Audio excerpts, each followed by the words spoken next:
اور حضرت حمزہ رضی اللہ تعالی عنہ اسی وقت شہید ہو گئے۔ آپ کو اپنے چچا کی شہادت کا بڑا دکھ تھا، لیکن جب واشی نے کلمہ پڑھ لیا تو آپ صلی اللہ علیہ وسلم نے حضرت واشی کو معاف کر دیا۔ تاہم آپ صلی اللہ علیہ وسلم نے ان سے فرمایا کہ اگر ہو سکے تو اپنا چہرہ مجھ سے چھپا لیا کرو اور میرے سامنے نہ آیا کرو، جس پر حضرت واشی نے مکمل تعمیل کی اور پھر کبھی زندگی میں آپ صلی اللہ علیہ وسلم کے سامنے نہ آئے۔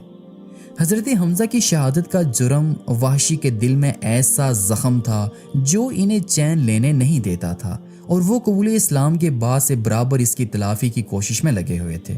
خوش قسمتی سے بہت جلد ان کو اس کا موقع مل گیا کہ جب رسول اللہ صلی اللہ علیہ وسلم کی وفات کے بعد مشہور مدعی نبوت مسیلمہ کذاب کا فتنہ اٹھا تو حضرت واشی نے کہا کہ اب وقت ہے کہ میں مسیلمہ کو قتل کر کے حضرت حمزہ کے خون کا کفارہ ادا کر دوں۔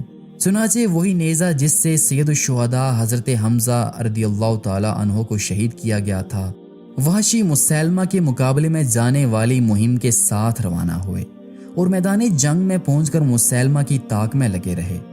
وہ ایک دیوار کے سوراخ کے پار نظر آیا، سو حضرت واشی نے نیزہ تان کر اس کے سینے پر ایسا وار کیا کہ نیزہ سینے کے آر پار ہو گیا۔